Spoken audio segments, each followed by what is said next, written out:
Bonjour à tous, moi c'est Baptiste. Eh ben salut, moi je suis personne. Oh, Oh, ça si, je pense que va. tu as quand même un nom. Oui, oui, non, en effet. Moi je m'appelle Paul Rastoin.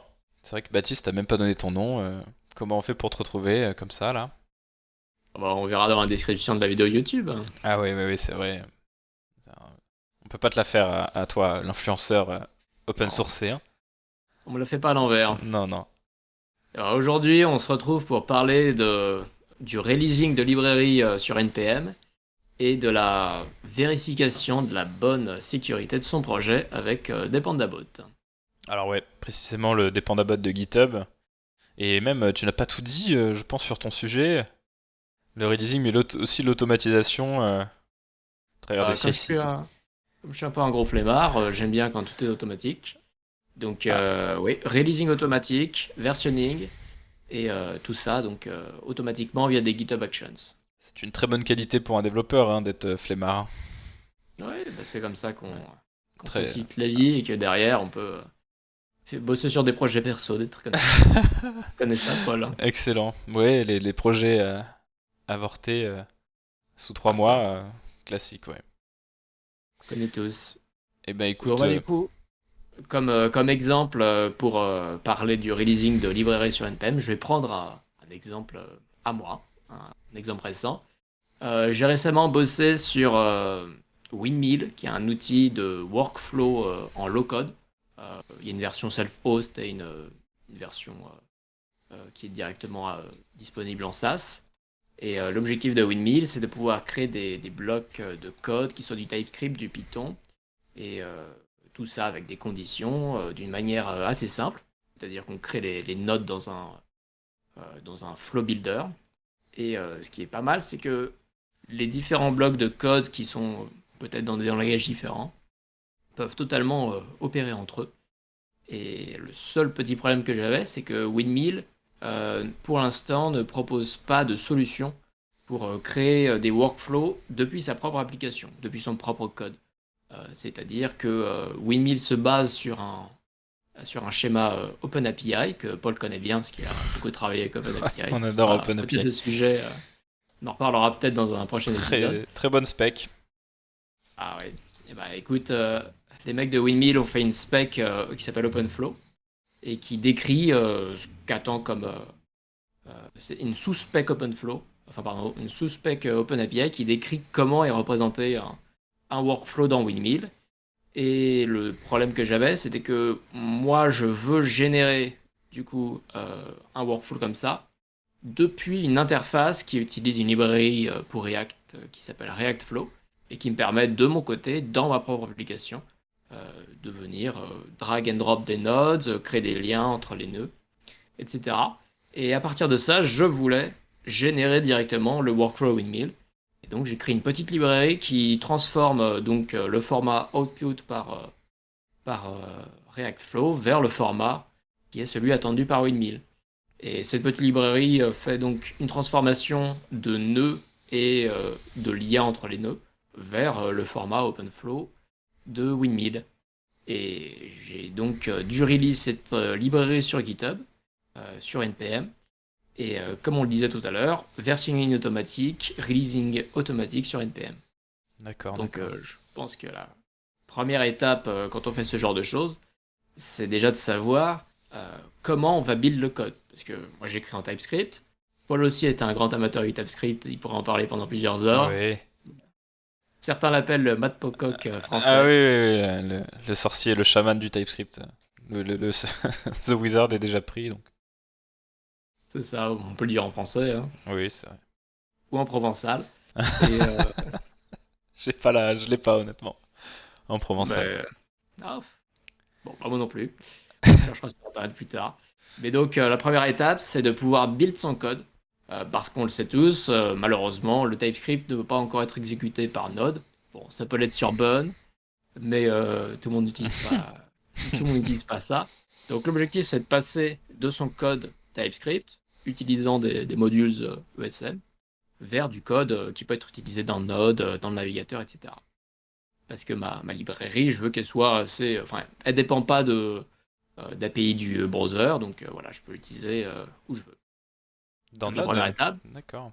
Oui, bah, c'est-à-dire que c'est vraiment juste du JavaScript, c'est de la transformation un peu euh, algorithmique. Pour parler précisément, ce que Reactflow Output, c'est un tableau de nœuds Mhm. et un tableau de liens. Donc derrière, il faut que je parcours les nœuds et les liens pour réussir à créer comme un arbre binaire. Euh, c'est un peu le processus que fait ma librairie. En plus de directement transformer, ça crée pas un arbre binaire temporaire, c'est que ça output directement le format attendu D'accord. par Windmill, voilà. D'accord. Et donc, la première étape pour ça, c'est de savoir comment tu vas transpiler ton code pour que ce soit distribué ensuite sur toutes les plateformes. Et D'accord. bon, j'ai cherché un petit peu comment ça se fait, un peu à l'affût sur Twitter aussi. Et je suis Ah, tombé sur un outil qui s'appelle TSUp. Et cet outil, qui est assez générique, il peut build du JSON, du JavaScript, qui soit à la fois en entrée du CommonJS ou du ESM. Ça prend aussi du TypeScript avec du JSX. Et il y a même un support pour le CSS qui est expérimental. Je sais pas ouais, trop ce que ça ouais, j'ai vu donne. ça, ouais. Bon, personnellement, dans mon cas, j'en ai pas besoin, mais on sait jamais. Prochainement. Ouais, prochainement, je vais release une petite lib pour Windmill avec du CSS. Ouais, Bon, je sais pas trop l'intérêt de ça pour l'instant, mais en tout cas, ça utilise ESBuild, qui est un module bundler assez performant, semble-t-il, et qui est aussi utilisé par Vite. Voilà. Donc Vite en développement utilise ESBuild, et si j'ai pas de bêtises, en prod, ça utilise Rollup. Donc ah ouais? TSUp utilise, oui, ça fait ce switch parce que Vite utilise juste enfin, des modules ECMAScript pendant le développement. C'est-à-dire que dans ton navigateur, tu te retrouves à faire des vrais imports dans le navigateur, D'accord. euh, qui est une feature assez récemment supportée par les navigateurs, où tu peux faire des imports from directement dans le navigateur. Voilà. Et donc, vite en développement pour que ce soit plus rapide. Ça essaie de pas trop transpiler ton code. Et voilà. Donc, ça utilise le S-Build aussi en développement, comme TSUp. Et un gros intérêt de TSUp, c'est que très facilement, tu peux output à la fois du CommonJS, donc le fameux require de Node, euh, qui est maintenant un peu remplacé par les modules ESF, enfin plutôt par les modules ECMAScript. Et surtout, ça output aussi des types. Donc, à partir de tout ça, en une commande que tu run, tu peux aussi configurer ça dans un petit fichier de config. C'est vraiment pas mal. Tu définis ce que tu prends en entrée, ce que tu sors. Et à noter que donc l'intérêt d'output du CommonJS et du ESM, c'est que derrière, si par exemple tu run sur Node, je sais pas, Node 20 qui est tout récent, et que là tu as le support pour les modules ESM qui est effectif, et ben en théorie tu pourrais juste importer des librairies qui output de l'ESM, sans avoir eu besoin de faire la transpilation, sans avoir à... Voilà, tu peux vraiment utiliser de l'ESM direct. Et c'est un peu l'intérêt d'output comme ça, différents formats, c'est que la plateforme va choisir euh, D'accord. quoi utiliser selon ce qui est dispo. Mais c'est seulement depuis Node 20 le support ESM? C'était pas genre Node 16, 17?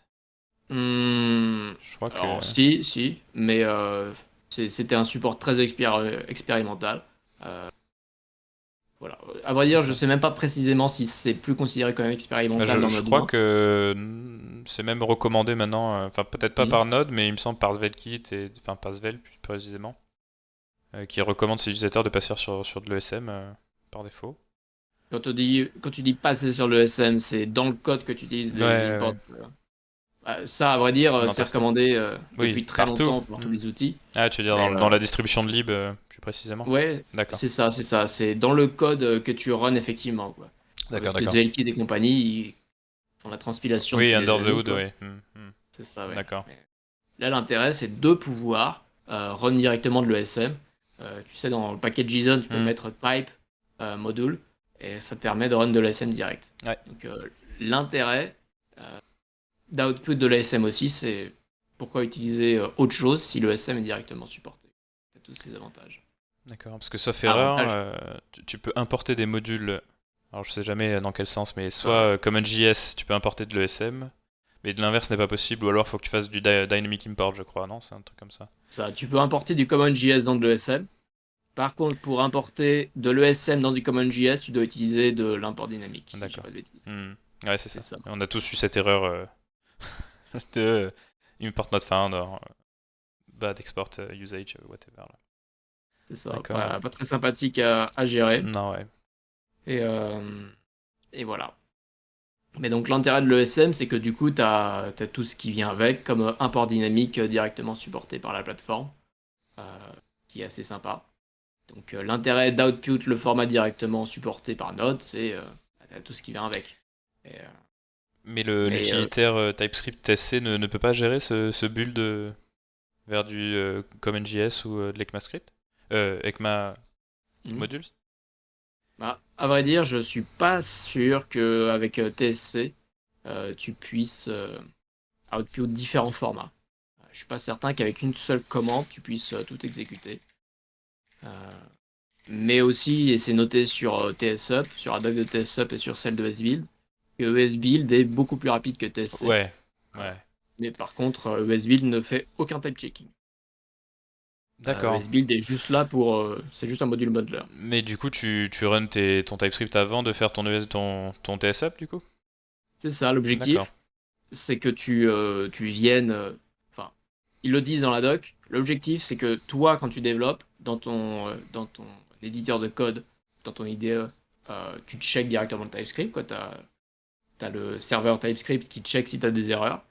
Et puis deuxièmement, tu viens avec ta CI ou dans ton petit terminal, tu viens taper des commandes pour checker si tout D'accord. marche. D'accord. Donc l'objectif, c'est une première instruction pour vérifier que l'usage de TypeScript est correct, sans aucun output, sans aucune émission de type ou quoi, juste vérifier si c'est correct ou pas. Et derrière, tu fais tourner ESBuild pour générer le code d'output auquel tu t'attends. D'accord. Ouais, mais ESBuild, j'en entends pas mal parler aussi en ce moment. Il me semble que c'est bientôt. Enfin, ça va être disponible dans Angular 17 pour builder D'accord? ton application sauf erreur. Et il me semble aussi que c'est fait en Rust, non, ESBuild? Ou Je c'est du crois que c'est Go, fait en enfin. Go. Ouais, c'est forcément un des deux. Ouais. Mais c'est en effet du Go. Ouais, tout à fait. Merci Stylé. au fact-checker Ouais, ouais, Paul. ouais. C'est BFM TV ici. C'est ça. Ils vont D'accord. bientôt te recruter en side project Ah ouais, ouais, ouais, pour moi je suis un des interviews télévisées. très très bon consulting. Mm. Mais par rapport à donc ces formats qui sont output par TSUp, le seul souci, euh, c'est que les plateformes, il faut qu'elles sachent quel fichier venir chercher selon tel cas. Parce que pour parler un peu précisément, quand je run TSUp, derrière, ça va me générer trois fichiers. Un fichier du type index.js, un fichier Ouais, du genre index.cjs et un autre pour les types. MJS aussi. Et yes, le JS, c'est le format avec directement le SM. CJS, c'est le CJS. Et derrière, ça me génère un fichier DTS avec les définitions des types TypeScript.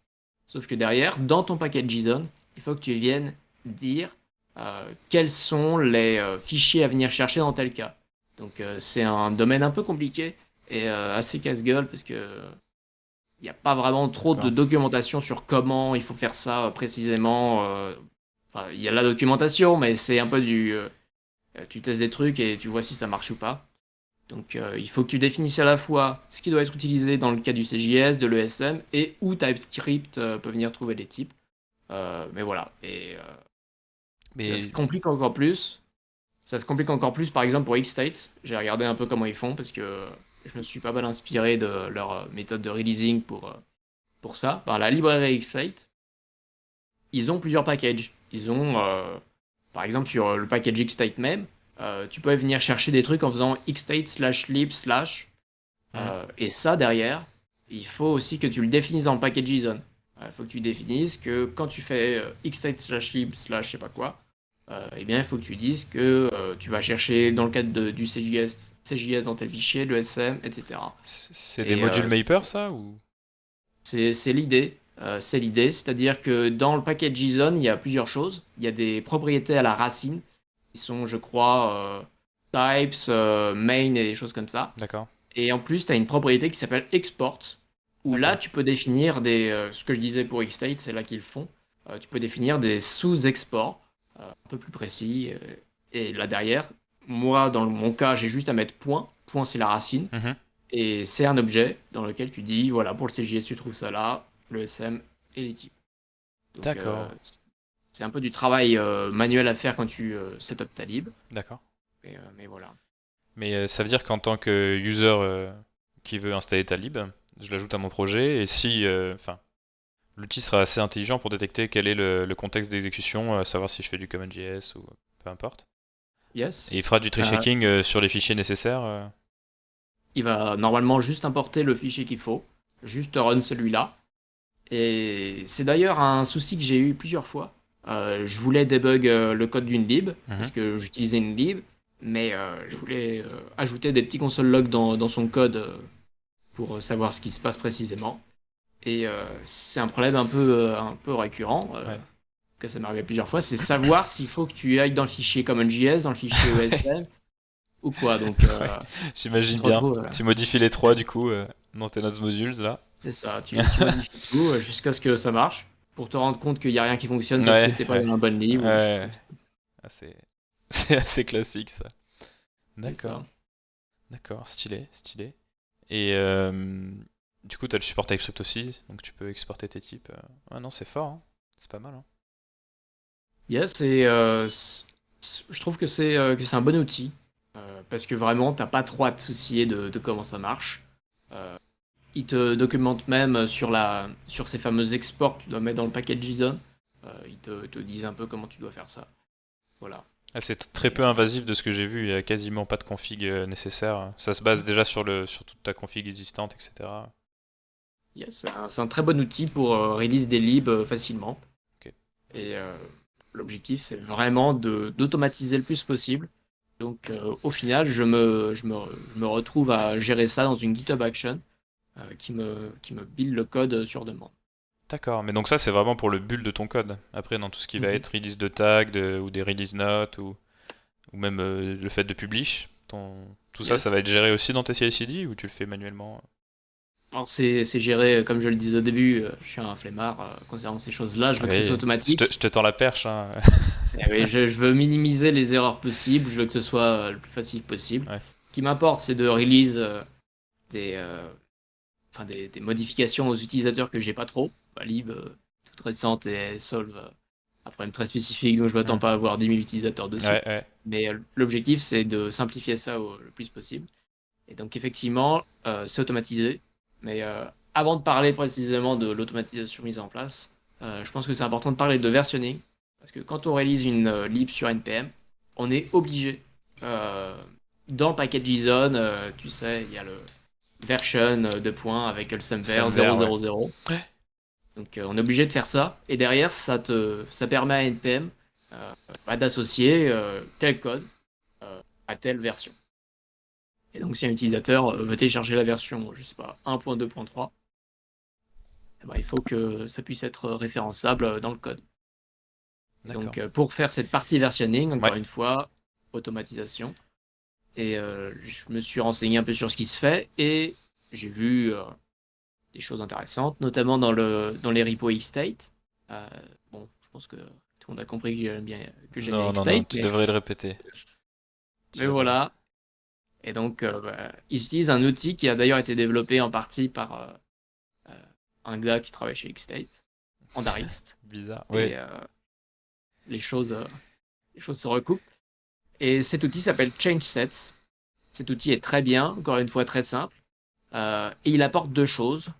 Je pense qu'on peut les découper comme ça. Il apporte en premier une CLI que j'exécute moi quand je fais des changements. Et quand j'exécute en faisant un npx changesets, ça me demande si les changements que j'ai faits dans ma pull request, bon, ça fonctionne. L'objectif, c'est quand même de faire des pull requests. Donc, tu crées ta branche, tu as ajouté une feature. Et à la fin, ou à chaque fois que tu fais un changement, idéalement une fois dans la pull request, j'ai envie de dire, tu viens faire un npx changesets.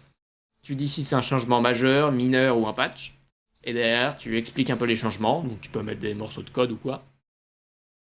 Je save le fichier. Ça m'ouvre Vim. Et derrière, ça va créer un fichier dans mon dossier, .changeset. C'est-à-dire, dans le repo, ça va commit un fichier Mhm. avec un nom aléatoire. Et derrière, ce fichier a un format qui est compris par la deuxième partie de ChangeSets, qui est un peu le. Il y a une GitHub Action qui permet directement de release le code. C'est-à-dire que dans mon workflow, je crée ma pull request, je la merge. Et derrière, dans la branche main de mon repo, je vais me retrouver avec ce dossier ChangeSets. C'est-à-dire Mhm. que les fichiers qui ont été commits par ChangeSets sont visibles parce que je les ai merge ensuite sur main. Et automatiquement, j'ai configuré ma GitHub Action comme ça. Automatiquement, dès que je fais un push sur main, il y a la CI de ChangeSets, qui est un petit bot que tu peux installer dans ta GitHub Action, Mhm. qui va tourner, qui va scanner tous les fichiers qui sont dans le dossier .changesets, et ça va voir s'il y a eu des changements. S'il y en a eu, ça va regarder tous les changements que tu as proposés, c'est-à-dire si c'est du majeur, du mineur ou du patch, Mhm. et ça va choisir un peu la prochaine version. Donc ça regarde la version actuelle. Je sais pas si je suis sur la D'accord. 1.0.2 et que j'ai fait un changement mineur, ça va me proposer de release 1.1. la version 1.1.0. C'est ça, ouais. D'accord. Ah, ça fait. Et D'accord. yes, c'est automatique. Ça me scanne ça. Et derrière, ça me crée une pull request, une nouvelle pull request, qui s'appelle version packages. Et si je la merge, ça va lancer la CI à nouveau, sauf que euh, ça va ça va lancer en fait la publication sur NPM. C'est-à-dire que c'est une CI qui tourne deux fois. Elle D'accord. tourne une première fois pour vérifier s'il y a eu des changements et qui nécessitent une publication sur NPM. Et ça la lance une deuxième fois après que tu merge cette première PR pour faire la release automatique. Donc la release, ça build le code. Tu peux check derrière, enfin avant, tu check s'il y a des erreurs TypeScript. Mhm. Et derrière, ça fait la publication sur NPM. D'accord. Voilà. Donc la publication sur NPM, c'est des choses que tu peux faire avec directement la commande NPM en local sur Oui. ton ordi. Mhm. Euh, tu peux publier une lib privée, publique sur NPM avec ta commande NPM toi-même. Mais là, l'intérêt, c'est que c'est fait dans la CI. Donc ça me garantit un peu que ce sera bien fait avec la bonne version, etc. Mais du coup, Voilà. tu provides un token à ta CI/CD, logiquement. Mm. Yes, exactement. D'accord. Faut que j'aille sur npm js.org et que là, je génère un token. Je crois que la validité maximale, c'est 90 jours. Il y a sûrement moyen de refresh ça automatiquement. Ouais, ouais. Mais pour l'instant, je fais ça manuellement. Et donc, faut que je vienne derrière dans la GitHub Action, dans les D'accord. GitHub Secrets de mon repo. Ça, Et, voilà. et cet outil te semble compatible avec un haut volume de patch ou même de mineurs en temps réel et parfois même du, comment dirais-je, il y a peut-être une race condition à savoir qui va merger sa PR, qui fait le patch ou le mineur le plus rapidement possible. Lorsqu'il a fait son... En fait, comment attester que le changeset qui a été fait en local, parce que du coup tu as quand même fait une commande npx Mhm. changeset à un moment donné, ne va pas prendre en compte un rebase prochain ou quelque chose comme ça lié à un travail d'un mate dans ton équipe ou à un upgrade de version récent. Alors déjà, ce qu'il faut se dire, c'est que quand je fais npx change ça va pas vraiment être lié à un commit ou à une branche ou quoi. D'accord. Ça va enfin, ce que ça va générer, c'est un fichier qui contient du texte, le changement en question. Donc je peux décrire, je sais pas, j'ai ajouté telle fonctionnalité avec un exemple de code. Mhm. Et ce que ça va aussi contenir, c'est si c'est une version majeure, mineure ou patch. Donc c'est un format euh, assez libre et qui est juste là pour décrire qu'il y a eu un changement. Il y a eu un changement et voilà sa D'accord, description. ok, je comprends. Donc Mais c'est agnostique de la version actuelle du bazar en fait. C'est le c'est seul ça, truc important, c'est je vais faire une mineure ou un patch, ça va c'est ça, incrémenter jusqu'au floor de ce qui est c'est ça, nécessaire ouais. après. C'est Quitte à ça, ça d'ailleurs, décrit un changement, mais ça, c'est pas ce fichier-là qui va décider de la version à appliquer, tu vois.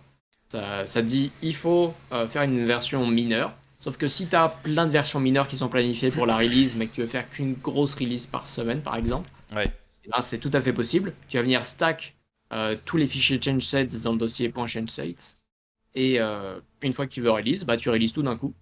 Donc, t'as pas besoin de faire 50 versions mineures qui sont chacune release sur ouais, je vois. NPM. Tu peux tout patch. D'accord, Voilà. d'accord, d'accord. Et ça synchronise Et- aussi tout ce qui va être infrastructure ou architecture plutôt GitHub. Par exemple, toutes les release drafts ou les release notes que tu peux retrouver avec des git tags. Enfin, je sais pas si ça le fait automatiquement, mais est-ce que c'est Mhm. setupable de manière assez idiomatique, quoi. Bah, dans le passé, j'avais utilisé je sais plus quel outil pour essayer de release aussi automatiquement des libs comme ça sur NPM, sauf que le souci que j'avais eu, c'est que ça générait pas de GitHub release. Ça générait des Hmm. tags Git, ce que fait aussi D'accord. ChangeSet. Ouais.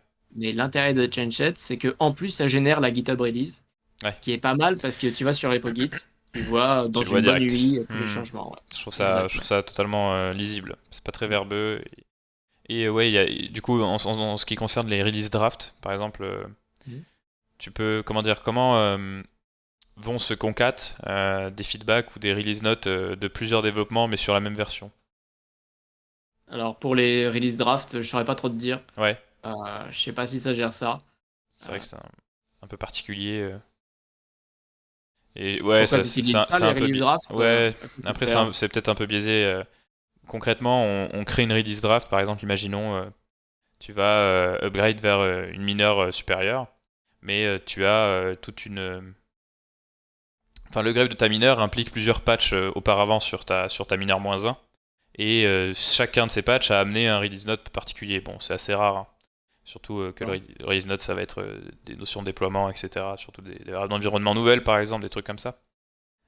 En gros, chacun va venir ajouter sa pierre à l'édifice ou son commentaire sur lorsque la personne qui va déployer telle version de l'application euh, D'accord. aura à faire pour éviter des breaking changes lors du déploiement ou des soucis au runtime, peu importe à quel D'accord. niveau se situe le problème. Après, c'est assez spécifique. C'est pas tant l'idée d'une ligne, mais plus d'un projet. Ouais.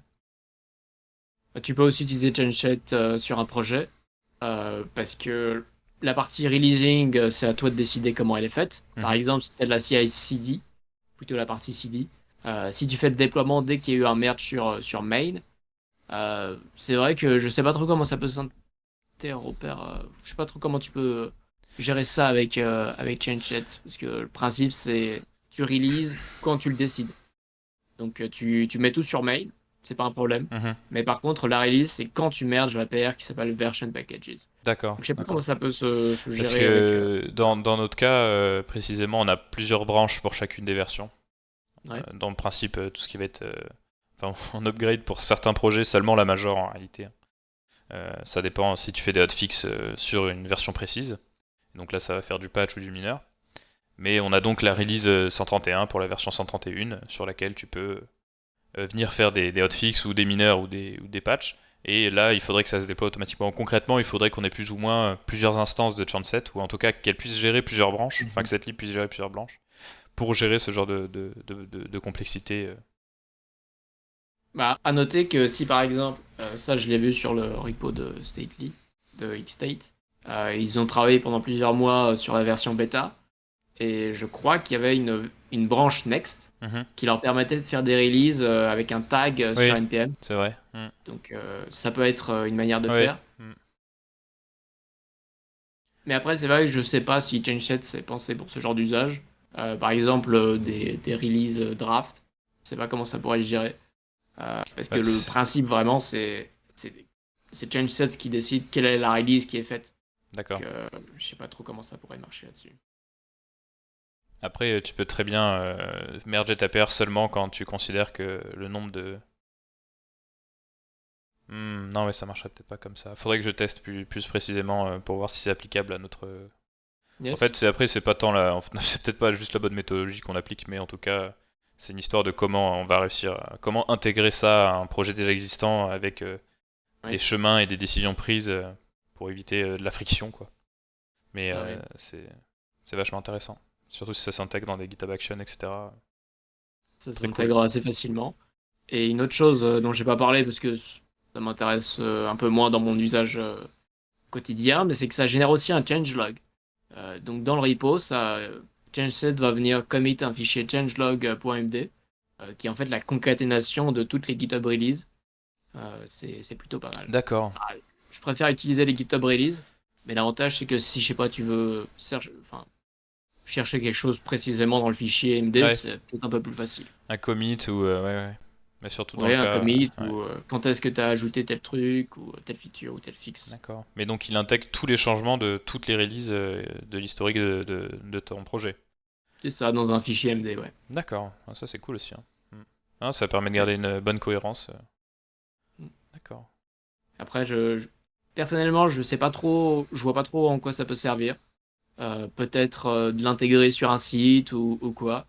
Je sais pas si tu réalises un produit et que tu veux que le changelog soit disponible sur une page, tu peux Ouais, faire ça facilement à partir de Markdown. ça me semble pas déconnant et même même assez régulièrement dans ce que je vois dans les release notes des différents packages, tu as le changelog complet en réalité, hein, qui dit bon bah telle fonctionnalité a été implémentée par telle personne, d'ailleurs merci, enfin il y a un peu de shout out etc. Mais tu vois vraiment l'historique changelog. C'est peut-être pas l'entièreté de ton projet, mais en tout cas tous les hash de tous les commits qui ont amené à cette release en fait. Yes. Et t'as vu ça tu parles dans un GitHub Je crois que c'est repo ou... Astro qui fait ça, non? Peut-être? D'accord. Build Astro. Astro a un changelog complet sur leur site ou sur Sur un... les releases, il me semble. Ouais, voilà, c'est ça. Patch changes, par exemple. Après, ça m'a l'air plutôt classique, si tu veux, je te l'envoie. Enfin, tu peux aller voir dans les releases d'Astro. Et tu parles dans le repo Git Dans le ou repo Git, ça? ouais, dans les releases. Ouais. Et tu vois les patch changes avec les liens vers les différents commits, avec un commentaire fonctionnel. Merci à telle personne d'avoir développé telle fonctionnalité. T'as le Yes. code source, etc. Mais ça, c'est les releases GitHub, hein. Je sais pas si c'est un standard.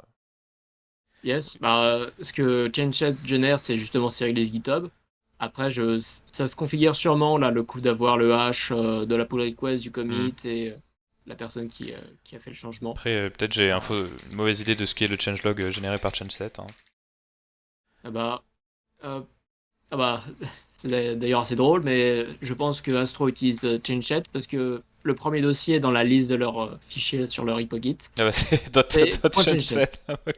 Donc, Décidément, à croire qu'on a fait exprès, dis donc. ouais, D'accord. effectivement, pas tout à fait. Bah alors si, Et, comme quoi, ouais. Bah ça, tu vois, typiquement, le versionning et même les migration guides de Astro, je trouve, sont monstrueuses. En ouais. termes de... C'est du bon boulot de ouf. Rien à dire, quoi. Et ça serait totalement le versionning de projet sur lequel je souhaiterais tendre personnellement, en général. Donc d'ailleurs, si ça utilise ChangeSet, bah, une raison de Ça plus utilise, de y aller. ça utilise ChangeSet, mais par contre, j'ai pas encore vu le fichier changelog.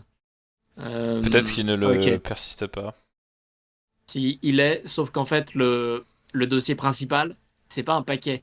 Le dossier principal, D'accord, c'est un monorepo. très bien. Donc, il faut aller dans le dossier packages, et ensuite, dans chaque paquet, tu vois le changelog de ce paquet-là. D'accord. Donc, à noter, et c'est important pour ceux qui font des monorepos, que ChangeSet supporte les monorepos. C'est-à-dire qu'on peut même faire, à mon avis, dans une même pull request, des changements sur plusieurs paquets et venir les intégrer dans un même versionning. De ce que je comprends, si le dossier ChangeSet est à la racine, c'est que c'est global. Donc on peut Oui. faire des changements sur plusieurs choses Hmm. en même temps et tout release ensemble. Et donc c'est bien ça à mon avis qui copie-colle dans leur release note, hein. Ou enfin je sais pas Yes, s'ils les copie-collent, mais en tout cas ils l'ont paramétré ou configuré pour que ça se fasse quoi. yes, D'accord. Ouais, c'est cool, hein. Chapeau bas. tout Ça pas c'est mal, cool. ouais. Ouais. D'accord. Et Donc voilà, c'est très vraiment très beau. CleanShet, un bon outil qui supporte les monorepos pour ceux qui en font. Mais une question qui demeure, personnellement j'ai pas de réponse, c'est comment ça s'utilise dans du code applicatif, pas seulement dans une lib. Ouais. Je sais pas trop. Ouais.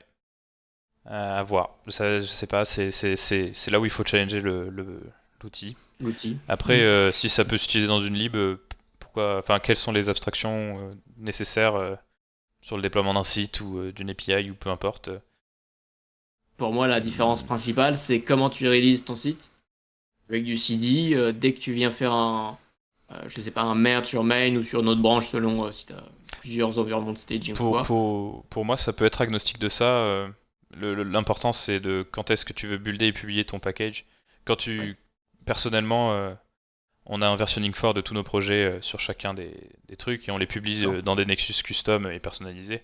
Ce qui revient plus ou moins dans la finalité de ton workflow à le publier sur un NPM. Après, à toi de gérer dans ta CI/CD ou dans tes pipelines comment et quand tu souhaites déployer ton site en fonction, Yes. enfin en tapant dans ton Nexus ou peu importe ce sur quoi tu déploies, enfin ce sur quoi tu pushes plutôt ou publish. Mais ça veut dire, juste pour bien comprendre, que vous avez une GitHub Action ou une chose similaire Ouais. dans laquelle vous faites une commande pour le déployer, votre site. Euh, pour le déployer. C'est automatique, ouais. Ça dépend les environnements. Parce que du coup, C'est automatique. C'est quoi l'événement qui déclenche le déploiement? bah, ça dépend. Il est conditionnel, D'accord. c'est-à-dire que si tu fais une modification sur une branche de développement, d'un environnement de développement qui n'aura aucun impact sur des users de test ou sur des users, souvent nos branches à nous, hein, par exemple la dev, quoi, ça va déployer automatiquement. Ça va builder, D'accord. publish et déployer automatiquement. C'est-à-dire que d'ailleurs, ton paquet n'est build qu'une fois. Quand tu builds ta version 131, tu vas la déployer aussi sur ta dev, mais tu vas aussi déployer le même paquet que celui qui a été déployé sur dev en production à un moment donné. Sauf si tu as fait des hotfix, sauf si tu as fait des modifications et que tu as eu à rebuild ce truc-là. Et donc, juste, vous limitez le nombre de builds parce que ça coûte de l'argent Non, c'est ou... plus par souci Bah alors déjà, c'est assez long, et en fonction du nombre de projets. D'accord. En réalité, oui, il faut quand même savoir éviter d'être trop gourmand, on va dire. Mais c'est pas tant par une histoire financière, hein. C'est plus aussi de l'optimisation, à savoir ne pas trop monopoliser le CPU qui est en réalité dans une grosse équipe tout le temps utilisé à fond, quoi. Ça se comprend. Ouais, bon après. Ma question, c'est qu'avec ShaneChat, le déploiement, c'est fait dans la GitHub Action. C'est-à-dire que dans la GitHub Action, tu dois spécifier quelle commande va être utilisée par Pour le déploiement? ShaneChat pour déployer, ouais. Donc, dans le cas d'une librairie sur NPM, le déploiement, c'est le releasing sur NPM. Mais pour le cas d'une application, il faudrait, dans le cas de ShaneChat, une commande qui fasse le déploiement. Ou alors, personnellement, j'utilise des services plus infrastructure as a service Mhm, comme Clever Cloud, mhm. qui me permet, je crois que c'est plutôt plateforme as a service, qui permet de directement sélectionner ton repo et dès que tu fais un merge sur main, tu viens faire le build automatiquement. C'est même pas moi, c'est Clever Cloud. Ouais, Mais donc comment ça pourrait comment ça interagirait avec ChainChat? Ça je sais pas trop. en effet. Mais de nouveau, le release, c'est une étape obligatoire dans ton workflow set? Tu peux le changer, sauf que ce qui est important, c'est quand même ce double check, ça veut dire que tu peux merge des trucs sur main, Ouais, pour autant ça va pas release automatiquement, et tu peux préparer la release. Tu prépares la release en accumulant tous les changements que tu veux release, je sais pas, toutes les semaines ou dès que possible, mais tu peux accumuler les changements. Donc la release est pas automatique. Tu as des trucs sur main qui sont pas release sur NPM. Après, il d'accord. y a peut-être moyen de changer un peu comment ça fonctionne, d'avoir une branche, je sais pas, tout release dans laquelle tu mets les Ouais. trucs à release. Ou de justement avoir Je sais une pas branche trop. par version. Ce qui est un peu. Franchement, Franchement, je sais pas si ouais. c'est une bonne chose, mais dans le J'ai cas d'un envie de- projet, on veut pouvoir avoir accès à la codebase assez rapidement pour savoir ce qui se Ouais. passe ou récupérer vite des informations si on a un problème en prod, etc. Pour savoir, bon bah ok, D'accord. jusqu'où on va check out pour vérifier qui a cassé quoi, dans le cas où on a eu des petites fuites de test. Fuite mémoire. Ouais, voilà. Ou fuite développeur, on sait pas trop. Ça dépend parfois. Mais en effet, je pense que chacun sa tambouille, à voir ce que ça donne. Je pense Astro a plusieurs branches. Des branches même de version. Je vois du Legacy, je vois du 2.0. À voir si D'accord. c'est pas du Deadcode. Même du Nextrender, je sais pas, ouais, Je sais à pas voir. trop. Il y a plein de branches un peu bizarres. Très bien. Oui. Ils ont 329 branches. Que- Voilà. Yes. Et bah écoute, merci beaucoup pour cette super présentation sur le versionning et le build avec Yes. Genset. Bah écoute, c'est quelque chose qui peut faire peur. Parce que quand on développe du code, passer un peu côté open source, ça peut toujours faire peur. Et la première étape, avant d'avoir un gros projet open source qui marche, c'est de pouvoir le déployer, de pouvoir déployer Hmm. sa lib sur NPM, qu'elle soit installée par tout le monde. Donc c'est une étape cruciale, mais qui fait un peu peur parce que j'ai pas l'impression de voir tant de gens parler que ça. Je vois des gens sur Twitter. Je suis un tweetos, je passe pas mal de Ah temps sur bon? Twitter. Oui. T'es pas sur Mastodonte? Non, pas encore. Je préfère Twitter pour l'instant, ça me convient. Mais donc, je vois pas mal de gens qui release des libs, mais je vois pas forcément beaucoup de personnes parler de comment ils les release. bon, j'ai entendu parler de TS Hub, qui est un bon outil. J'ai aussi entendu parler de Unbuild, de la Ouais, communauté UnJS, ouais. communauté de Nuxt. Ils développent pas mal d'outils en open source, vraiment des gars qui font un travail open source respectable. Et voilà, Unbuild fait partie de cette communauté de projets build par la communauté Nuxt, qui valent un peu la peine d'être regardés, parce qu'ils font vraiment du bon boulot. Pas Yes. utilisé Unbuild, j'ai utilisé TS pour l'instant, mais ça a l'air pas mal aussi. Ouais, à tester aussi, hein. Pourquoi pas. Yes. Et en tant que lib, tu dois aussi te poser des questions sur la consistance, enfin la consistency, on va dire. C'est pas, ce serait plutôt la cohérence en français, mais ça fonctionne pas dans le contexte dans lequel je veux le mettre, mais de la sécurité de ta lib en fonction de sa version. Et C'est important la sécurité, hein. ah bon, non, non, la sécurité c'est minime, tout le monde, les hackers n'existent pas, personne ne fait d'attaque. Ah non, On et on serait... sait tous qu'un mot de passe à stock en clair dans une base de données. Mais encore mieux, ça se stocke dans le front de l'admin panel, à quoi bon se faire chier. Mais en tant que open sourceur et distributeur de lib, tu dois aussi permettre à tes users de faire remonter des potentiels problèmes de sécurité ou des vulnérabilités ouvertes. En tant que lib, tu peux définir une security advisory policy que tu peux retrouver partout dans GitHub. Et ça fait partie de mon point d'entrée Alors, pour discuter des dépendabot. Je t'en prie, dis-moi. yes. Bah écoute, parle-moi de ton abot, hein. Non, non, mais du coup, qu'est-ce que c'est qu'une security advisory? C'est plus ou moins un conseil de sécurité. La traduction littérale est pas forcément très judicieuse, mais l'idée Pas grave, étant, je la donne quand même. voilà, on l'a fait tout de même. Étant que, voilà, moi, en tant qu'utilisateur assez aguerri, je trouve une vulnérabilité potentielle dans le code que je consomme. Première D'accord. réaction, aïe aïe aïe, couper la prod, en fonction de ce qui se passe ou pas.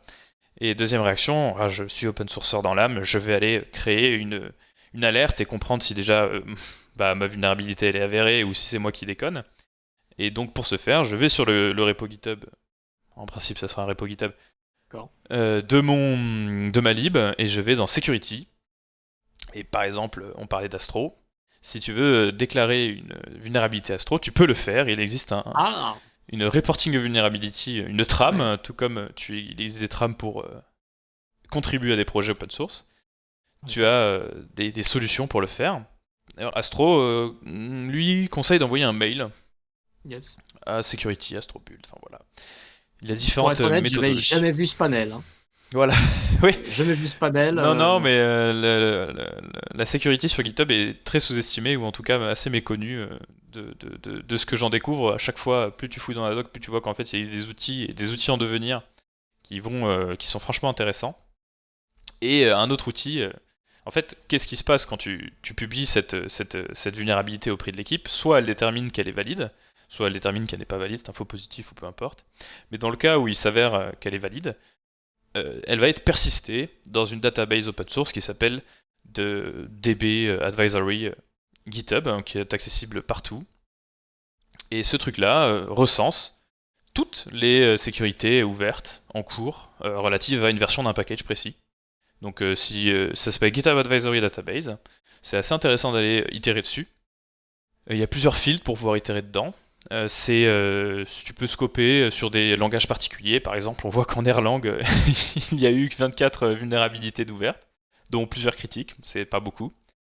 Contrairement à, je sais pas, du Go où on en a 1300, du Maven, donc du Java il 4200. y a peut-être un peu moins d'utilisateurs Erlang que Go Tu de nos crois? jours. Non, non, je crois Je pas sais moi. pas. C'est un très bon langage. On s'est d'ailleurs servi sur des projets ensemble. Mais... Ouais, ouais, ouais, très sympathique. J'adore les atomes. Et tu peux donc comment se compose une vulné GitHub lorsqu'elle a été déclarée. Elle a plusieurs sévérités, low, moderate, high, critical. J'ai pas réussi à trouver de réels documents qui attestent à savoir quand est-ce qu'est choisi plus ou moins un tel modèle, mais il me semble D'accord. qu'en termes de sécu informatique, il s'agit de critical, c'est quand vraiment tu peux accéder à des données ou à une faille de sécurité sans trop de connaissances. C'est-à-dire que c'est assez facile, pas besoin d'émuler un user, tu targetes pas un user, c'est assez global à ton application. Et après, respectivement, tu vas target un user, en ayant réussi déjà à voler un user, tu peux interagir avec la DB ou peu importe. Enfin, c'est un peu trop D'accord. spécifique au panel là. Mais Ok. concrètement, la Severity devrait mettre la puce à l'oreille, à savoir, bon, l'équipe, il faut quand même gérer ça parce que c'est écrit en critical. Par exemple, D'accord. si tu es sur Angular ou peu importe et que tu vois du critical, il faut réfléchir. Le CWE, qui est un deuxième champ de filtrage, qui veut dire Common Weaknesses Enumeration, je crois. Et en vrai, ce truc-là est assez intéressant, car il décrit plein de cas d'attaque classiques. Enfin, c'est vraiment un énum en fait, qui contient plein D'accord. de failles de sécurité connues et réplicables, et en tout cas, enfin réplicables, qui sont des objectifs en tout cas pour des attaqueurs ou des hackers D'accord. d'accéder à une élévation de droit ou peu importe, etc. Donc ça, c'est vraiment en ce qui concerne la GitHub Advisory Database. Et nous, on n'est pas open sourceur, on est vraiment développeur, on consomme des libs open sourcés. Qu'est-ce que ça fait? Quel est l'impact dans notre daily dev, pardon, pas Dave. Je connais pas de Dave. Le chanteur. Ah, toujours la pop culture. Eh Et bien, ouais. Des années 80. c'est ça. Eh bien, en tant que développeur, on a déjà tous reçu un email très sympathique qu'on a tous ignoré maintes fois, du Dependabot Alert, même parfois sur des projets perso d'école qui sont fermés depuis des années. D'un jour au lendemain, il y a eu des pull requests qui sont apparus d'un certain Dependabot avec un super PP qui nous dit ouais, attention, faudrait que tu upgrades tel package. Et ben en fait, c'est là qu'entre en jeu donc ce fameux ami qui n'est vraiment pas un ennemi, hein. C'est-à-dire qu'il faut vraiment interpréter ce qu'il te dit, etc. Surtout si tu veux une Alors, certaine. De quoi? excuse-moi, mais me faire spammer par un bot, j'aime pas trop. Bah Très alors voilà, souvent, ces mails finissent dans la poubelle. toi qui aimes beaucoup l'automatisation, je vais un Ouais, peu bah, bypasser ma structure initiale, mais tu peux totalement automatiser et restreindre et configurer cet outil ouais, pour. bah, aucun problème, j'ai automatisé. Dès que je vois un mail, je le supprime. Oui, non, mais ça c'est de la fuite, hein. Il faut un peu plus d'assertivité, s'il te plaît. Hmm. Là, Faut le faire. l'idée c'est vraiment de. Ok, le dépendabot il m'amène des alertes, donc tu as plusieurs manières de les interpréter. Soit tu lui donnes l'amplitude et la granularité possible et nécessaire pour faire des pull requests sur ton code. D'accord. Mais déjà, Par là, comment. tu veux dire, fais-moi ça seulement si le changement est grave. Tu peux faire ça, oui. T'as des règles d'auto-triage, ou triage. Non. Je sais pas trop comment tu peux l'énoncer, mais où tu peux vraiment faire ta tambouille avec ton dépendabot. Tu peux le faire de manière scopée, soit un projet, soit tous tes projets personnels, soit une organisation. Tu le gères un peu comme tu veux. T'as plein de règles très précises en fonction de si c'est un CWE qui, toi, t'es important et tu sais que c'est critique pour ton application. Bon, bah là, tu reçois une alerte, tu reçois une PR, tu reçois tout ce que tu veux, voire même ça peut l'automatiser dans le merge de tout ça. Yes. Ah, par exemple, j'aime pas du tout qu'on aille chez moi. Donc, pour empêcher ça, est-ce qu'il y a une règle précise pour dire attention, si c'est un bug ou quelqu'un risquerait d'entrer chez moi Oui, oui, par malice, oui, oui, tu peux, possible tu, ça? tu peux totalement faire ça à travers une GitHub Actions, hein. Tu sais, tout est possible maintenant à travers les GitHub Actions. Et j'ai même entendu dire que le Dependabot faisait même le café. Et un excellent Un café. très très bon café, un Équitable, tout espresso. ça, Mhm, bio. Mm. tout à fait, tout à fait. Très important l'écologie et l'ESG pour notre cher Dépendabot. Mais d'ailleurs, qu'est-ce que c'est que le Dépendabot en réalité, hein? Très Ouais. basiquement, c'est un outil de gestion des dépendances. Il se résulte en deux sections principales. La première est l'upgrade de dépendance, et la deuxième est l'upgrade de dépendance relative à un contexte de sécurité. Donc c'est deux D'accord. notions assez différentes, c'est-à-dire que tu peux vraiment setup ton outil pour lui dire bon bah en fait je veux juste que tu mettes à jour mes dépendances, tout ce qui va être minor ou patch qui ne nécessite en principe pas de breaking, enfin qui n'implique en principe pas de breaking changes. Non. Donc c'est vraiment voilà, tu me fais ma veille, je vais pas trop à le faire, etc. Même si bon, il faut quand même regarder un peu ce qui se passe dans les changelogs grâce à Genset de mes libs préférés pour savoir si je suis pas au top de mon utilisation de la lib ou pas. Non. Mais dans l'autre cas, c'est tu me fais une pull request si tu découvres qu'il y a une critical ou qu'il y a ne serait-ce que n'importe quelle alerte, hein. À savoir que ça va parser tout ton log file et tout ton package JSON de peu importe tes monorepos, peu importe tes packages, même si tu fais du vendoring de lib, il peut te forward des alertes Bon. spécifiques. Et donc, Euh, ça scanne aussi le package lock avec ah toutes oui, les sous-dépendances des dépendances. toutes les sub-dependencies ou transitive dependencies. Enfin, tout D'accord. ce qui va être toutes les dépendances nested. Tout. C'est Voilà, on ça. se fait pas chier, ça scanne tout. Ah ouais, non, ça fait la totale. Après, enfin, honnêtement, ça couvre quasiment 100% des écosystèmes ou des contextes. Enfin, 100% c'est pas vrai, 99% des contextes d'exécution existants. C'est-à-dire, tu peux vraiment, pour n'importe quel type de projet, du Ruby, du Go, du Java, peu importe, en principe, c'est bon. Mais à De savoir. l'Erlang?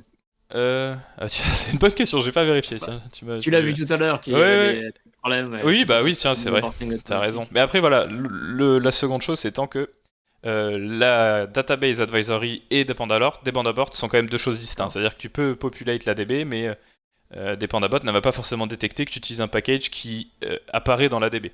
Parce que s'il D'accord. ne sait pas scanner les log files relatifs, il ne saura pas te la détecter. Mais il existe une API en bêta d'ailleurs. Pas D'accord. énormément de références à ce truc-là. C'est vraiment dans le cas où tu as une utilisation très spécifique. Tu peux toi-même soumettre les dépendances que tu utilises à ton projet au dependabot qui va faire du matching nécessaire. Après, par contre, il ne saura pas, sauf erreur, faire de pull request sur ton code sans D'accord. savoir vraiment détecter où est-ce que tu vas. Sauf si tu lui dis, à la limite, je sais pas, honnêtement, à, à pousser. Au doigt mouillé, dans ce C'est- genre de cas, il faut demander au cousin de Dependabot qui s'appelle ChatGPT. Et il peut sûrement prendre la relève, Ah, non? mais ChatGPT, c'est Benjamin Bottom. Il rajeunit en vieillissant, il devient de plus en plus bête. Donc, faut être prudent avec ce cousin idiot. Mais non, non. Non, il gagne de l'intelligence quand tu le nourris avec des crédits open source. Ah oui, c'est vrai. Ah oui, c'est un streamer en fait. Il lui faut des dons pour t'amener à des informations. Non, non, mais très bien. Je suis d'accord avec toi. Il faut faire attention à ça. Euh, et donc on a vu il y avait deux éléments principaux qui étaient l'upgrade de package, mais aussi la notion de sécurité. Et pourquoi les deux sont importants, ou en tout cas, dans un premier temps, pourquoi il est important d'upgrade ses packages. Si tu n'upgrades pas tes packages, bah déjà tu seras pas à jour sur les derniers outils.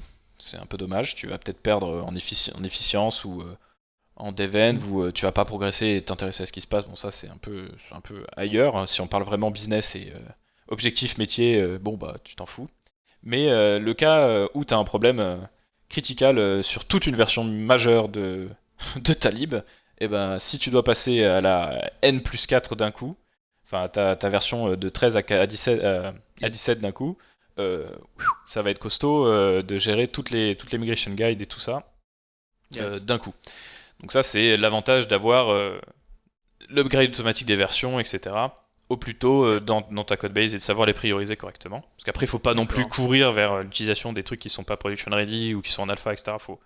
Faut être clairvoyant, hein. Faut pas non plus D'accord. Mais ça pose pas se forcément de fourvoyer. problème, à ton avis, de merge automatiquement des patchs. Donc, je Ah parle oui. bien dans le semver de patch. C'est pas censé poser de problème. Techniquement, ça n'apportera jamais de breaking changes à ton code. Ça dépend. Sauf s'il respecte pas le semver. Oui. Mm, Par exemple, TypeScript ne respecte pas le semver. tout à fait. Donc, Mais moi, je ne conseillerais pas forcément, sauf si c'est vraiment sur des projets legacy ou si tu gères une multitude de projets d'accord. un peu en maintenance, de pourquoi pas faire ça, mais faut être prudent parce que si tu peux plus déployer ton application parce qu'elle est down, bon bah tu le recevras techniquement. D'accord. Tu peux recevoir ce genre d'alerte. Mais à savoir que tu- en principe, si ton truc est bien shadé, si tu utilises toute la puissance de GitHub, et même Mhm. tu peux l'externaliser et mettre des webhooks, tu peux faire runner n'importe quoi dans tes pipelines. Donc tu peux faire runner ta pipeline CI/CD, Travis, CircleCI ou même GitHub Actions, peu importe, dans une PR qui aurait été générée par le dependabot. Ce qui veut dire que même si tu faisais en sorte que par défaut il faut qu'il essaie de merger dès qu'il peut, si la CI/CD ne passe pas, tes tests, le build, tout D'accord. ça, bah, ça ne passera pas. Tu peux vérifier l'intégrité de ton service au plus vite. En D'accord. faisant Et peut-être ça, faire, je sais pas, une branche euh, pour automatiser ça, pas directement mettre sur main, mais faire une branche un peu de préparation à la release, je sais pas trop. J'ai jamais euh, utilisé ça, donc je sais pas je si tu as sais pas des si recommandations particulières. tu dois pouvoir target une branche particulière pour ton dependabot. Après, je sais pas si c'est vraiment nécessaire. Par défaut, il va toujours aller sur la default, hein, je pense. Et même, je crois, il va ne scanner que la default, ouais, c'est sûr, en fait. Il va scanner toujours seulement le log file de pusher sur ton default branch. Donc si tu, enfin, faut vraiment la tenir à jour. Après, à savoir aussi qu'il existe une GitHub Actions qui s'appelle Dependency Review, qui va faire runner un dependabot pardon, sur ta PR en cours. Pour savoir si tu n'apportes pas de critical ou de vulnerability Oui. qui seraient détectés tout de suite après et qui amèneraient à soit du downtime, soit un moment d'exposure particulier à une faille de sécurité plus ou Mais moins dans ce grosse. cas-là, ça fait quoi? Ça scanne ton code ou ça regarde si tes dépendances sont à jour? Dans quel cas du coup? Dans le cas d'une pull request? Dans le cas d'une pull request, ça Avec scanne le code que tu veux merge ou ça fait quoi? ça va scan, oui en effet, ça va prendre la branche sur laquelle tu travailles et run un D'accord. dependabot sur cette branche-là. Et ça Et s'appelle donc, dependency review. ça, ça scanne ton code à toi, c'est-à-dire, je sais pas si tu as stocké un mot de passe en clair dans la base de données, ou alors Alors ça regarde si tes dépendances que tu as non, incluses dans cette version sont non, dépréciées. non, non. Le dependency review ne va vraiment pas scanner du tout ton code pour Code. y chercher des. Même le dependabot en règle générale ne va gérer que tes dépendances. L'utilisation que tu fais D'accord. de tes dépendances, lui, il s'en fout. T'as d'autres outils D'accord. GitHub qui existent pour ce genre de truc, qui jusqu'ici étaient vachement externalisés. Et, de toute façon, c'est toujours le cas, c'est toujours vachement externalisé, mais il existe pas mal de choses. Je crois que ça s'appelle Scanning Secret, là, particulièrement, D'accord. pour l'outil que tu décris. T'as même du code scanning qui va vraiment lui checker si tu fais pas des choses débiles comme je sais pas, ne pas vérifier, comme par exemple faire de l'injection HTML sans sanitizing par exemple. D'accord. S'il détecte que tu n'as aucune itération sur le code HTML que tu as récupéré d'un serveur ou que peu importe, et tu l'injectes directement en inner HTML, il va te dire ah bah attention ça c'est une vulnée.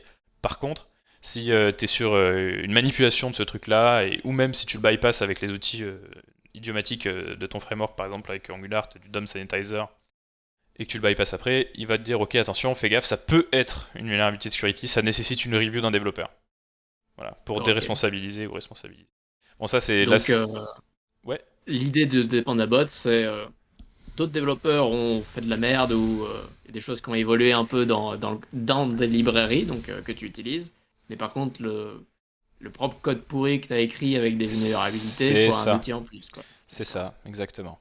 Et en Euh, parlant de secrets, j'ai vu un truc vraiment pas mal. J'ai vu que OpenAI scannait automatiquement les repos. oui. Alors, je sais pas si c'est public et privé, mais dès que tu as une secret OpenAI, il t'envoie un mail. Mhm. Et c'est vachement, Et surtout, vachement évolué. il désactive ta clé. Il révoque la clé, ouais. Ouais. C'est pas mal.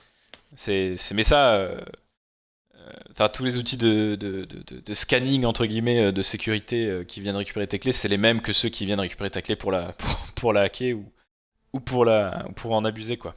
Donc D'accord. techniquement, après il doit y avoir des différences de performance, j'imagine, j'en sais rien. À C'est savoir comme qui la différence trouvera entre les bons hackers et les mauvais hackers. exactement, voilà, le white hat et le black hat. Mhm. Euh, Code scanning, dependency review, secret scanning, c'est à peu près tout ce qui existe actuellement. Après, je peux en D'accord. oublier certains où tu peux avoir des trucs en bêta. Sur, sur tout ce qui va être outil GitHub, Mhm.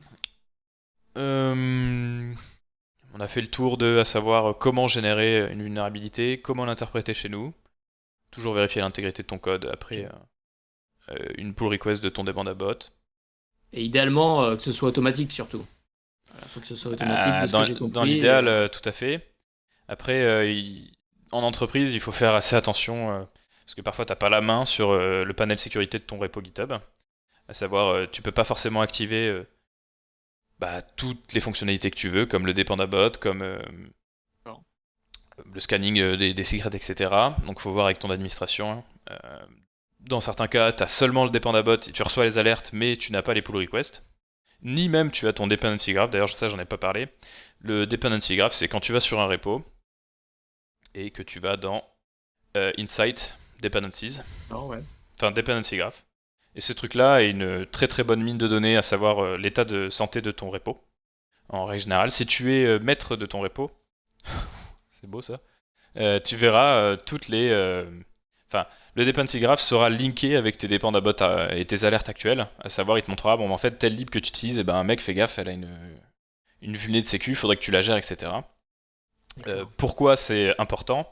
Bah, par exemple, dans le cas où t'as pas accès à des pull requests automatiques de dependabot sur ton repo, qui vient te mettre à jour directement ton package JSON en disant bah voilà c'est telle lib qui pose problème parce qu'elle a une transitive dependencies ou une sub-dependencies qui a un problème, et bah tu dois Yes. toi-même remonter la D'accord. chaîne de toutes tes merdes là, Et D'accord. surtout, par exemple, quand tu es sur un projet Java, faut y aller pour fouiller dans toutes les external libraries, etc. Y a pas, enfin, après bon, je suis plus habitué à fouiller dans un log file de npm ou de yarn, mais c'est assez sportif quoi. Puis tu te trompes, D'accord. etc. Bon après, si sur un projet t'as 60 security, enfin dependabot alert, bah déjà si t'es sur un framework précis, par exemple, je sais pas, tu fais du React, tu fais de l'Angular ou tu fais du Nest, etc. Bah de migrer sur les dernières versions LTS ou à jour de ton outil, souvent ça va régler quand même la plupart de tes problèmes de lib. D'accord. Et une question assez naïve. Si on se retrouve avec 200 problèmes de sécurité, tu recommandes quoi, de supprimer le repo ou de tout FX? Non, non, souvent ça peut arriver, surtout si tu démarres, enfin comment dire, si tu enable ton dependabot sur ton repo pour la première fois. Ouais. Plus tard, ouais, bien après le début du développement, Ouais, ouais, ne serait-ce que si l'outil j'imagine. n'existait pas avant. Alors déjà, tu vas recevoir beaucoup de mails. Ça, il faut être D'accord. prêt.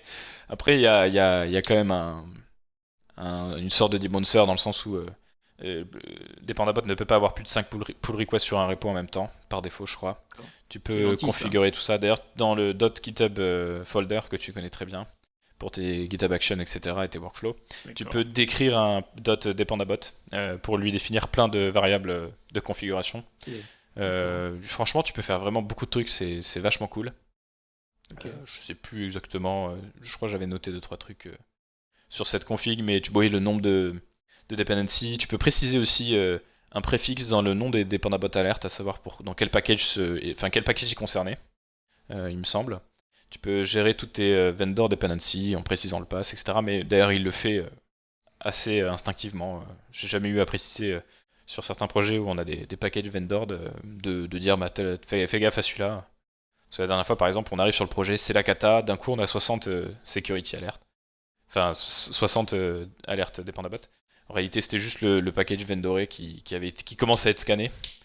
Et donc, il a fallu le mettre à jour. Ne serait-ce que d'ailleurs push le log file, hein, c'est super important. Souvent, c'est Par assez... package vendoré, qu'est-ce que t'entends? Bah, par exemple, quand tu vas mettre, je sais plus ce qu'on avait utilisé sur Turing, là, pour runner des tests end-to-end dans un bash, il Oui, s'agit en réalité d'avoir une on copie a... standalone d'une dépendance dans ton repo, quoi. parce que pour ce projet, on avait fait, c'était un exécuteur de machine de Turing dans un format spécial. Ouais. Et on avait fait un site web pour visualiser, mais surtout un serveur en Erlang. C'est dans ce projet qu'on utilisait l'Erlang. Et il s'agissait donc d'exécuter des machines de Turing qui étaient représentées dans un JSON. Et pour effectivement faire des tests d'intégration, c'est-à-dire qu'on avait fait une commande qui permettait d'avoir le résultat de la machine de Turing, sauf que ça faisait un output dans la command line, dans le terminal. Donc l'objectif, c'était de faire des tests d'intégration dessus pour savoir si on exécute telle commande, qu'est-ce que ça nous donne comme output. On avait même Donc les deux, hein. On avait des tests d'intégration et des tests end-to-end. Donc les tests d'intégration, on venait vraiment regarder la matrice dans le code de l'état des variables, sauf erreur de ma part. des tests unitaires, du coup, on avait des Non, non, tests parce unitaires. que c'était vraiment pas tant spécifique à une fonction, c'était vraiment le workflow global. On lançait notre code dans notre D'accord. code de manière assez agnostique à ce qui se passait derrière. Et on regardait vraiment toutes les variables en retour. Et dans le cas de l'exécution en temps CLI, on venait vérifier via un test end-to-end que bah, on écoutait bien telle commande, on acceptait bien tel argument, etc. Quoi. Tout ce que tu peux pas faire en Yes. appelant une fonction. Quoi. Yes. Et Et donc, on ça avait s'appelait... Vendor, c'est ça? On avait Vendor, une librairie c'est ça, pour vérifier l'output c'est ça. sur Ça s'appelait stdout. BATScore d'ailleurs, enfin BATS, B-A-T-S. Et je me demande d'ailleurs comment le dependabot gère les GitHub submodules. Euh, J'ai pas du tout, là ça me vient à l'esprit comme ça. D'accord. Mais donc, comment ça se passe pour une lib qui a été vendor? Parce que pour que ça puisse scanner les dépendances de cette propre lib, comment ça passe? Et bah il va Parce que... checker le log file de la lib. Hein. Mais il faut que c'est un log file, du coup. Ouais, il faut que tu le Pas, pushes. pas sûr que nous, on l'avait push, non? Tiens, sur du... Bah je vais te dire ça. Mais je comprends pas tout à fait, je Si, on pense. l'a push, ouais. Ah, d'accord. Le log file, Mais non, on n'avait pas push log. bah parce que la lib avait pas de dépendance. Comment tu fais quand tu vendors une lib qui a ses propres dépendances? Tu la vendors aussi, Ah, tu te retrouves là avec un dossier qui pèse 3 kilos, je crois enfin 3 gigas. que... Imaginons que tu as une lib qui n'a aucune dependencies, ni même des D'accord, dependencies. D'ailleurs, c'est le cas de BadScore. C'est ce que je suis en train de d'accord. voir. Je pense, sauf erreur de ma part, que l'outil sera assez intelligent pour déterminer que le package qui est vendoré dans ton cas est une de tes dépendances. C'est-à-dire qu'il va venir D'accord. vérifier dans la DB Advisory le nom de ton package qui est vendor, est-ce qu'il y a une vulné existante ou pas. À vérifier, mais dire, je peux pas l'attester, mais je pense que c'est ce qui se passe. Euh, D'accord. Après, dans le cas du lib qui a des dépendances, je peux le dire et je l'ai vu. Le dependabot va checker les vulnérabilités des transitive dependencies ou des dependencies à le package que tu as vendor dans ton code. D'accord. Mais ma question à partir de ça, Oui. c'est du coup, pragmatiquement, comment tu vendors une lib qui a plein de dépendances elle-même? Tu te retrouves avec, je sais pas, un node modules qui est directement commit dans ton repo? Non, non, non, t'as pas à commit tes node modules. Les log files, c'est vraiment ton yarn log, ton package log JSON, tout ce qui va. Ouais, mais à quoi ça sert de vendor une lib si c'est derrière pour installer ses propres dépendances via npm ou autre? Bah, quand tu vendor une lib, c'est que tu peux pas l'installer via un package manager et que c'est la seule manière que t'as de le faire, non? Ou t'as besoin d'en faire un fork ou j'en sais rien. D'ailleurs, non, tu vas plutôt publier ça dans ton propre fork, ouais. Bah, tu vois, typiquement dans le cas de Bad Score, c'est qu'on n'avait pas accès à la lib. On pouvait pas installer de trucs comme ça, il fallait qu'on ait directement la lib accessible quand C'est on ça, clone le repo. c'est ça. D'accord. Bah, je pense que c'est le même cas. Je pense à CK Editor, je sais plus dans quel cas tu as besoin de faire. CK Editor qui est un input de texte assez riche D'accord. pour du web. En gros, c'est un genre de Word que tu peux intégrer dans tes components. Qui est assez régulièrement vendoré, je crois. Mais Très bien. en règle générale, moi je vais toujours faire en sorte de pas vendor un package, sauf si c'est la dernière D'accord. solution. Euh, je- J'avoue, c'est assez flou à savoir quand est-ce que tu en as réellement besoin, mais dans le cas précis ici, tu as bien besoin, soit tu dois vraiment avoir une configuration spécifique pour le package vendor, ce qu'on faisait pas forcément très D'accord. bien, mais à un moment donné, l'IANLOC a été pushé et ça fixe la plupart des vulnerabilities issues. D'accord. Soit, en effet, tu dois vraiment attester du truc à chaque fois, quoi. Mais ça me paraît étonnant. À pousser plus précisément dans la doc Ok. de Dependabot. Et en parlant de web et de sécurité, de Taponabot, tout ça, me viennent plusieurs questions. La première, c'est, j'ai souvent entendu dire qu'avoir des vulnérabilités pour un projet front n'était pas forcément très grave, parce que derrière, la vraie sécurité, c'est le navigateur qui l'assure. Euh, donc je sais pas trop ce que tu en penses, si tu as vu des vulnérabilités comme ça. Parce que je Euh, peux comprendre côté back, pour bien montrer l'idée que j'ai avant que tu m'expliques. Côté back, je comprends qu'il faille vraiment checker la sécurité de ces modules. Parce que si un module, je sais pas, enfin, ça a d'ailleurs été le débat, quel est l'intérêt de Deno? Deno dit que par défaut, tu as zéro permission. C'est à toi de les demander. Euh, donc si tu installes une lib qui, je sais pas, vient scanner tous les fichiers que tu as sur ton disque pour trouver des clés privées dans un ouais, fichier .env, on pourra pas les lire. là je comprends que avec des notes, j'ai jamais utilisé vraiment des notes, mais de ce que je comprends, ça ne pourrait pas la lire. Mhm. Mais avec Node, ça pourrait.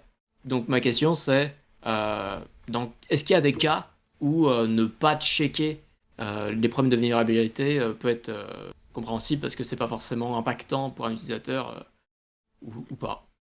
Moi, le seul truc que je garde en tête, c'est je suis jamais sûr du contexte d'exécution de où va tourner mon projet. C'est-à-dire que ça peut être D'accord. sur une très vieille version d'un browser qui aurait des failles de sécurité qui amèneraient à l'exploitation D'accord. de ces vulnérabilités. Ça peut être le browser le plus récent et le plus restreint du monde avec des extensions de ouf qui font en sorte que bah, le user il aura aucune pop-up, il a aucun third party qui pourrait être chargé sur sa page. Yes. En fait, tu D'accord, je peux comprends. avoir du browser le plus pété du monde, voire le truc qui est pas à jour, voire même déjà infiltré et déjà hacké, peu importe, je sais pas, par un truc qui est plus global sur l'ordinateur. D'accord. Soit un truc vraiment à jour, restreint, sur une machine Linux ou enfin même si techniquement ça veut pas forcément tout dire. Ok. Mais ne serait-ce que comment dire, moi je trouve, ne serait-ce que pourquoi, si c'était le cas, les gens se feraient chier à décrire des vulnérabilités possibles de leur package front. Bah, Je le je sais prends. pas. Si je prends un exemple d'une lib qui peut tourner à la fois dans Node et je sais pas, un exemple assez simple, c'est le coup des regex qui ont des failles de sécurité qui Ouais, permettent de faire des infinite loops ou des trucs ouais, du ouais, genre des ou DOS. extraire je sais pas quoi. Donc ta lib, effectivement, si elle tourne. Dans ce cas-là, précisément, c'est sûr que tu n'as pas envie que ton site freeze, Mhm. mais il faudrait, à mon avis, que j'ai des exemples un peu plus pragmatiques. Par exemple, t'as des exemples de problèmes qu'il y avait dans Angular, de sécurité, et je sais pas, tu utilises pas mal Angular. Est-ce qu'il y a des problèmes de Enfin, sécurité qui sont reportés dans Angular et qui peuvent impacter l'utilisateur? Alors, assez rare. Du critical, j'en ai pas vu beaucoup. Je n'utilise pas énormément Angular, à vrai dire, hein. Je suis pas d'ailleurs Ah bon? très fan d'Angular, je le subis plus qu'autre chose. Ah, tu peux Mais être fan, enfin, ne pas être fan et l'utiliser tout le temps, je veux oui, oui, dire. oui, oui, oui. Euh, je sais pas si il existe vraiment des failles qui amèneront 100% de contrôle. Enfin, en réalité, le front de par sa nature ne communique que par HTTP, HTTP ou peu importe d'autres protocoles, par requête intermittente ou continue si tu fais du WebSocket. Enfin bref, tu m'as compris. Avec une API ou quoi que ce soit. Énumère-moi tous les Non, non, mais protocoles de voilà, communication, s'il le te plaît. SOAP, le Voilà. XML, allez, le form data. Bref, mais donc en effet, c'est-à-dire que la réelle donnée sensible, elle est côté back. Mais par contre, d'une faille front, tu peux aussi usurper et, comment dire, Ah oui. étendre une faille que tu aurais côté back. Ah Ne oui, tu peux serait-ce faire que une requête HTTP sur un serveur en reprenant les cookies ou des choses comme aussi, déjà. ça. Oui, alors ça, c'est des failles. Ouais, tu peux faire du CSRF, du XSS. Tu peux récupérer des cookies via des redirections, machin. Mais tu peux, comment dire, tu pourrais prendre le contrôle total d'un site si tu as accès à son front et à son back, tu vois ce que je veux dire. Donc Yes. après, en effet, tu peux te dire par principe, bah moi je m'en fous de ce qui se passe dans le client. D'ailleurs, tous les calculs je le fais côté client parce que les clients il y en a une infinité, mais le serveur il y en a qu'un. Ouais, bon bah tes users qui utilisent des PC tout pourris ou des mobiles tout pourris avec du réseau tout pourri, bon bah ils vont jamais utiliser ton site et personne ne l'aimera. Enfin, c'est un peu mon avis assez. Sécurité et performance, Non non oui, il y a quand même une distinction. pardon, Ne me ce que fais je pas de voulais. procès, attention, Paul, Non, s'il non, te non, plaît. non, c'est pas ce que je voulais dire. Ce que je voulais dire, c'était la rigueur que tu allais mettre dans ton code front, tu vois ce que ça, je veux dire. Oui, C'est bien sûr. l'intérêt et la rigueur que tu vas apporter à la stabilité et à l'état de ton projet dans son ensemble, quoi. Yes, là-dessus, on est d'accord. Mais effectivement, ton argument comme quoi les vieux navigateurs n'apportent pas les mêmes garanties de sécurité que les nouveaux, c'est vrai. Et c'est d'ailleurs quelque chose qu'on voit avec les CORS, les Ouais, Cross-Origin Sharing Policy. C'est que ce truc-là, c'est un ajout assez récent à un navigateur. Et c'est une protection, même si ça fait chier les développeurs, c'est une ouais. protection pour les utilisateurs, pour éviter le hacking. Donc effectivement, je peux comprendre, et tu m'ouvres les yeux là-dessus, que les sécurités, les éléments de sécurité côté front sont aussi importants que côté back. Alors je me doute que tous les jours, on se retrouve pas avec une lib qui vient à se retrouver avec, je sais pas, un appel fetch dans son code publié, parce qu'il y a des mainteneurs des Hmm. libs open source qui veillent au grain. Mais effectivement, on peut se retrouver avec du code obfusqué ou des choses comme ça. Et je crois que c'est déjà arrivé assez récemment, ce genre de problème. Et Tu heureusement penses? que le dépôt de ma boîte veille pour notre sécurité. Bon après, le Dependabot, c'est un outil comme un autre, hein, il y en a plein. Je pense à D'accord? SonarCube aussi, qui est un outil de scanning de code. À voir quelles sont les différences d'ailleurs entre tous ces outils de scan. Ça sera peut-être pour une autre occasion Yes, avec à plaisir. tester plus en détail. Mais par exemple, tu vois le coût du denial of service lié à une regex dans un infinite loop, Yes. c'est très très classique. Tu en vois tout le temps, une dizaine par projet. Bon après ça dépend de la taille de ton projet, ça dépend le fonctionnel de ton projet, etc. C'est plus embêtant quand c'est côté back quand même parce que ça va monopoliser. Enfin, en réalité, ça dépend vachement de ce que tu considères comme plus important. Mais dans ton front, oui, si tu veux faire en sorte que ton user puisse plus aller sur la page où il arrive dans une finite loop parce qu'il y a eu un input qui n'était pas attendu, ou c'est des choses qui arrivent. Mais ça, tu vois, ça va être du médium. Parce qu'en réalité, c'est un problème de sécurité, Bon. voire même faible. Parce que c'est pas vraiment un problème de sécurité, c'est plus un problème de fonctionnalité. C'est fonctionnellement pas possible, quoi.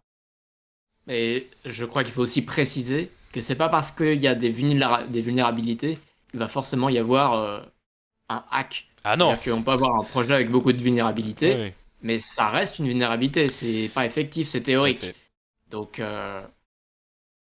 après, se pose la question, c'est est-ce qu'on accepte d'avoir cette vulnérabilité et de ne Tu, pas la résoudre tout de suite? Je pense que la question se pose aussi. Tout à fait. Et d'ailleurs, c'est d'autant plus vrai que Dependabot contient beaucoup de faux positifs. Faux positifs, c'est même dit, enfin Alors, beaucoup. je sais pas, je souhaiterais pas le quantifier, mais c'est une possibilité. Et tu peux totalement dismiss ou ignorer certaines alertes du dependabot en faisant une review en disant non, mais celle-là elle est pas applicable à mon business. D'accord. C'est d'ailleurs quelque chose d'assez important. C'est bon bah ok, Malib, elle a une vulnérabilité. Bah je dis à tout le monde qui utilise Malib, elle a une vulnérabilité. Mais est-ce que dans le contexte d'utilisation de mon user, enfin de tel user, c'est réel? Il faut le remettre à niveau, faut l'appliquer à ton D'accord. business et il n'y a que toi qui peux y répondre, il n'y a que toi qui connais ton business, quoi. Donc en effet, Et il c'est faut. toi, au final, qui décide de ton temps de développement si C'est ça, tu de ta considères que tu as plus priorisation d'importance. aussi, si tu as besoin de faire du hotfix sur une de tes branches genset pour mettre à jour ton environnement de production ou peu importe. Tout Par se exemple, recoupe. quand tu as une erreur Babel criticale, bon, bah des fois tu peux te dire ok, au build, ça veut dire si quelqu'un arrive à vraiment pénétrer dans mon serveur de build ou sur ma pipeline, il pourra faire des trucs. Bon, bah, après ça peut être un peu plus poussé si tu fais du server-side rendering et encore. Enfin voilà. Yes. C'est C'est, sûr c'est... qu'avec du server-side rendering, je peux comprendre que comme ça tourne côté serveur, d'autres questions se posent aussi. Ouais, là c'est encore différent. Ouais. Ah. Hmm. Puis ça va être compliqué, je sais pas si on maintient une lib comme Vue.js qui peut tourner à la fois côté front et back. Peut-être que il y a des vulnérabilités qui ne concernent que le back ou que le front. Je Ça suis paraît assez d'accord. compliqué comme Ouais. domaine. Ouais, ouais. C'est très, très, très dense. Tout à fait. Bon Et, bah, et bah je écoute, pense mon gars, qu'on va bientôt ça me paraît être s'arrêter, je un pense. bon tour de nos deux sujets Ouais. respectifs. Je te remercie Yes. longuement pour toutes tes explications sur Genset. Et sur. Merci à toi pour Dépendre d'Abot, qui va Ah bientôt ouais. devenir mon nouvel ami. Bah, Je en tout pense cas, bientôt voilà. l'inviter L'objectif étant que tu saches ce qu'il y a dans Security et tu saches aussi. Alors, il faut activer tous ces trucs-là dans ton propre panel de settings de ton projet, hein. Ah bien Security et Analysis, sinon t'auras pas tout ça, mais c'est des trucs qui n'utilisant existent, aucune lib, à part la je sais tienne. pas si. Je n'utilise que des Ouais. libres que je développe. C'est donc ça le développeur alpha. Non, mais c'est vrai que dans ma petite lib, j'utilise pas de lib externe. J'utilise juste. J'utilise juste des choses en développement, quoi. J'utilise Hmm. par exemple une lib OpenAPI qui me génère des types TypeScript. Pas certain qu'il y ait vraiment de vulnérabilité qui me concerne là-dedans, puisque ça tourne qu'une seule fois. Je regarde l'output. Voilà, donc je sais pas si c'est tout à fait applicable pour ce projet, mais pour d'autres, clairement, euh, je peux comprendre. Sous réserve que tu fasses bien la dichotomie entre tes dev dependencies et tes dependencies de production. Certes, certes. Mais C'est pas le cas de tout le monde. C'est- Enfin, c'est des choses qui arrivent. bah écoute, merci beaucoup Paul pour tes Bah explications merci à toi. sur le Dependabot. Ouais. Et Et on on se se retrouve retrouve très bientôt, j'espère, ouais, une prochaine fois sur pour un tout autre ça. sujet. On pourra parler des complètement de choses différentes, du patate, d'actualité. Non, je plaisante. Bien sûr, ça sera du La dev. musculation. Oui, voilà. Tout à fait.